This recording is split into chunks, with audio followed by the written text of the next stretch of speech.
todas e a todos. Hoje teremos uma atividade bastante interessante. O professor Paulo Otávio vai falar para vocês sobre os eclipses. O que são os eclipses? Como ocorrem os eclipses? Qual a importância para a ciência a observação dos eclipses? Meu nome é Dermerval Carneiro, eu sou diretor do Planetário e trouxe para vocês duas participações muito importantes. A primeira delas é sobre o mais famoso eclipse da história dos eclipses, o eclipse total do Sol, observado no dia 29 de maio de 1919, na cidade de Sobral, no Ceará. Essas observações comprovaram pela primeira vez ao mundo a teoria da relatividade de Albert Einstein. A outra participação muito importante é do amigo e colega professor Dr. Roberto Bosco, do IAG-USP, Instituto de Astronomia, Geofísica e Ciências Atmosféricas da Universidade de São Paulo. O professor Bosco vai desmistificar essa história de lua de sangue, que muita gente chama, por ocasião da ocorrência dos eclipses totais da Lua. Tenha um bom proveito.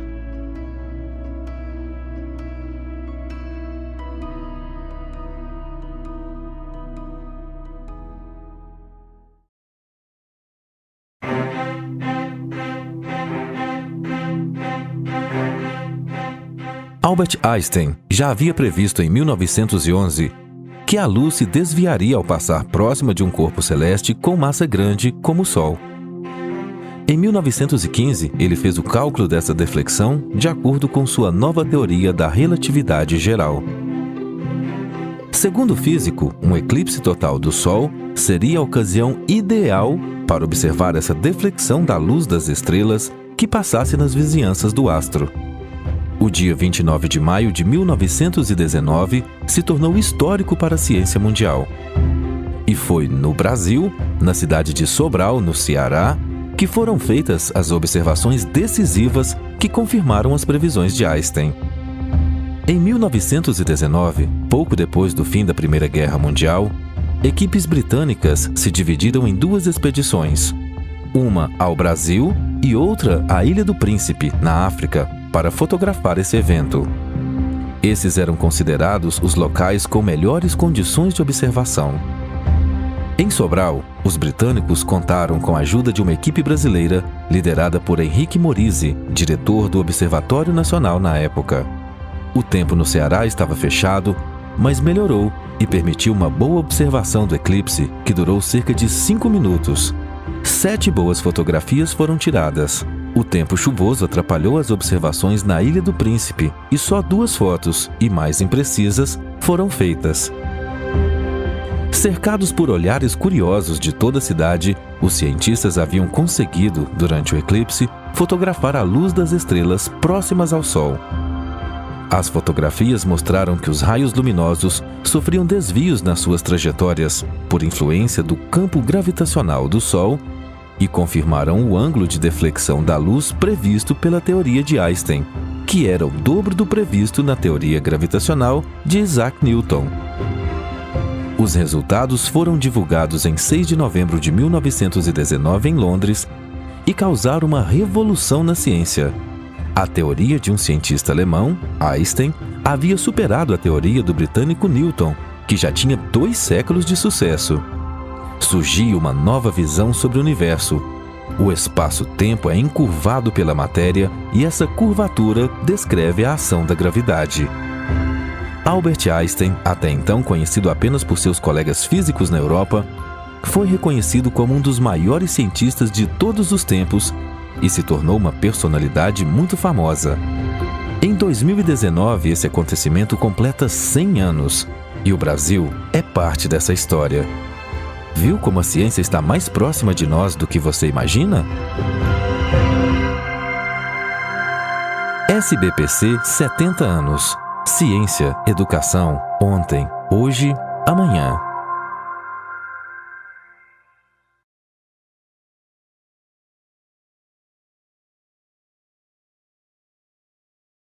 Fala pessoal, sejam bem-vindos a mais uma aula do nosso curso, o curso Popular de Astronomia, aqui no Planetário Rubens de Azevedo. Eu sou o professor Paulo Otávio e nessa aula de hoje nós iremos falar sobre eclipses. Então, se você ainda não é inscrito aqui no nosso canal, faça um convite de vir aqui embaixo, clicar no botãozinho de se inscrever e acompanhar todo o material que lançamos semanalmente, especialmente voltado para vocês. Então vamos lá. Hoje nós vamos falar especificamente sobre eclipses. Na aula passada nós falamos sobre a Lua. Então se você ainda não conferiu, você pode vir aqui embaixo e conferir todo o material que temos sobre a Lua. Então, os eclipses eles podem ser de dois tipos, tanto solar quanto lunar.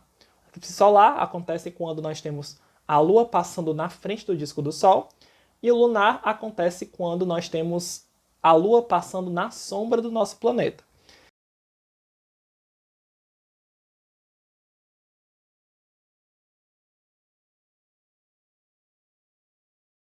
Então, vamos ver primeiro por que os eclipses acontecem.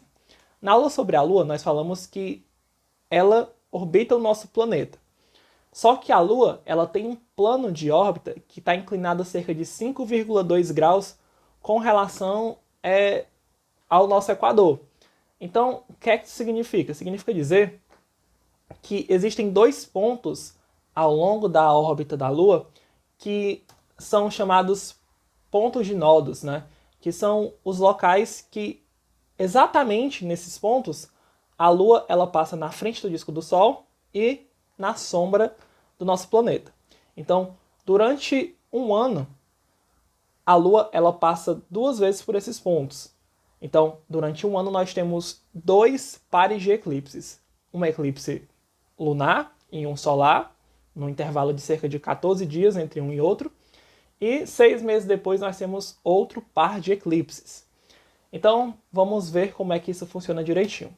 Primeiro, um eclipse solar. Um eclipse solar acontece quando nós temos a Lua passando na frente do disco solar. Isso só é possível porque o Sol ele é 400 vezes maior do que a Lua. Se a gente fosse medir o Sol com luas, daria cerca de 400 vezes, 400 luas. Porém, a Lua está 400 vezes mais próxima da Terra do que o Sol. Então, aparentemente, isso no céu, quando você olha para o céu, o Sol e a Lua têm o mesmo diâmetro. Então, por isso que nós conseguimos ter um eclipse solar total. Claro que existem alguns fatores, por exemplo, a distância que a Terra está do Sol, a distância que a Lua está da Terra. Isso influencia diretamente de como nós vamos ver o eclipse. Pode ser um eclipse que a Lua não cubra totalmente o disco do Sol. Então nós vemos que quando a Lua passa na frente do disco do Sol, ela projeta 2 sombras. Uma sombra mais escura, chamada de umbra, e uma sombra mais clara, chamada de penumbra. Quem está dentro dessa sombra mais escura verá um eclipse solar total, ou seja, a Lua vai cobrir totalmente o Sol. Quem está nessa parte da penumbra vai ver um eclipse solar parcial, ou seja, a Lua vai cobrir parcialmente o disco do Sol. Um fenômeno de eclipse solar ele é um evento raro, embora aconteça 2 vezes por ano, mas a parte de sombra mais escura, a parte de umbra, ela é uma região muito estreita. Então, apenas quem está naquela localidade vai conseguir ver. E nós sabemos que cerca de 70% da superfície do nosso planeta é coberta por água. Então, a maioria dos eclipses só são melhores visíveis dentro dos oceanos. Então, quando acontece um eclipse solar total que nós conseguimos ver, é um fenômeno bastante raro e que mobiliza sempre toda a sociedade para conseguir ver, já que é um fenômeno muito bonito e bem especial de acompanhar.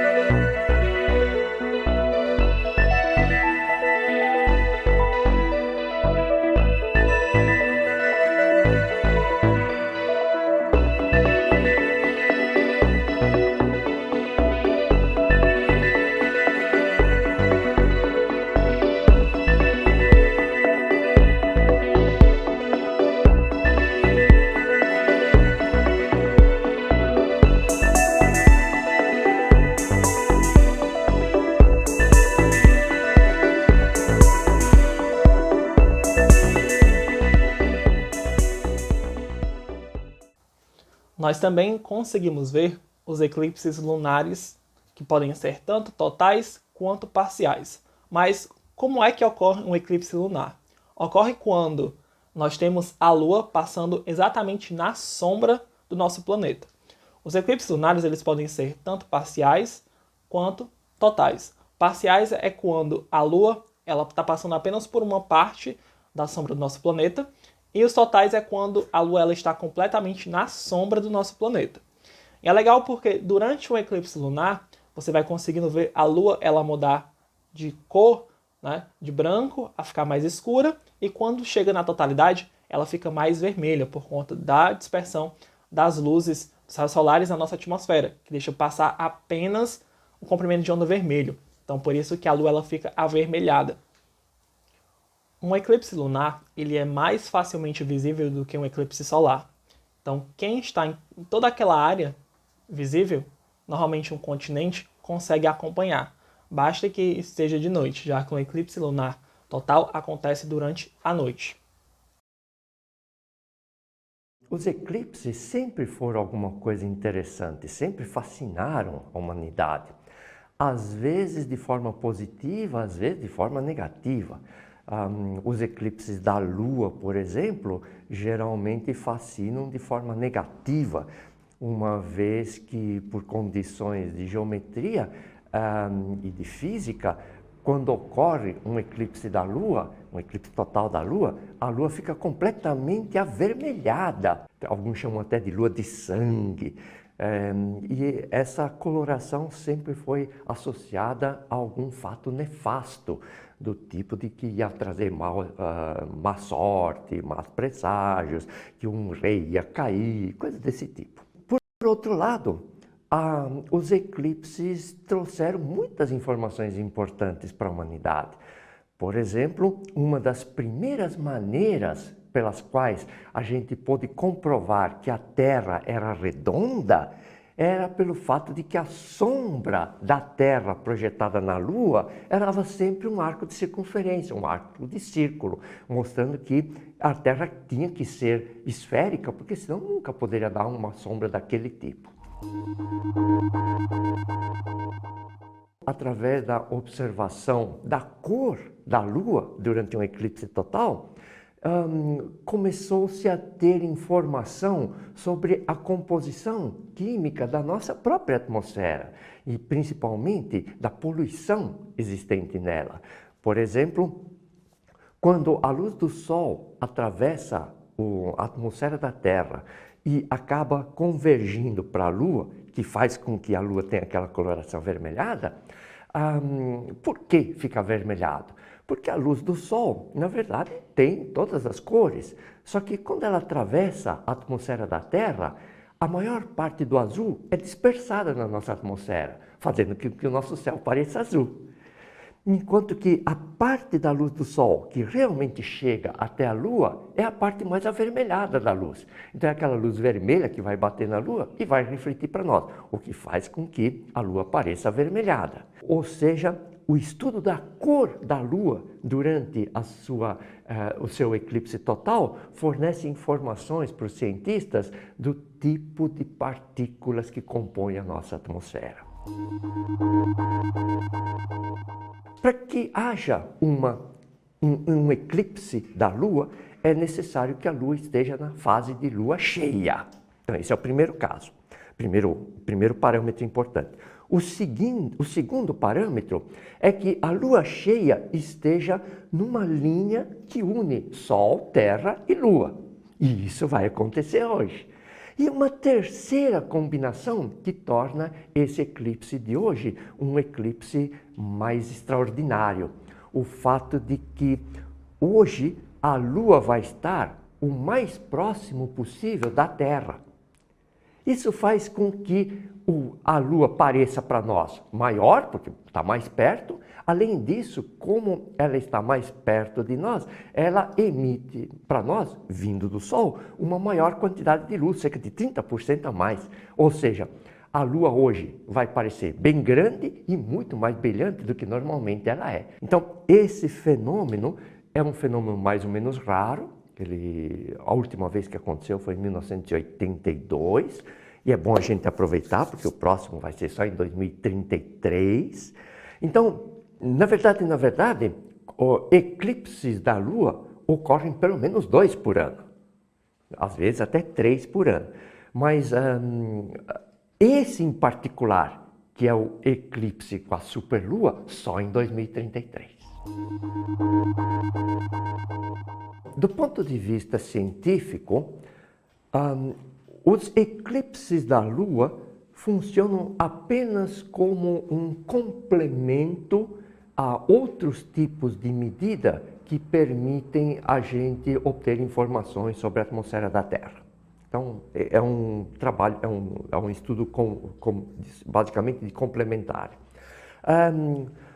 Do outro ponto de vista, sempre a observação de um eclipse, ela permite a gente verificar se as teorias de mecânica celeste, que são aquelas teorias que fazem as previsões de quais são as órbitas dos planetas, dos satélites, onde eles vão estar em determinado instante, como eles podem ser observados de um certo lugar. Então, cada vez que a gente observa um eclipse, que pode medir exatamente quando ele está começando, quando ele está acabando, a gente tem informações que permitem melhorar os modelos matemáticos da mecânica clássica que permitem a gente estudar o movimento dos astros no céu, em particular da Terra e da Lua.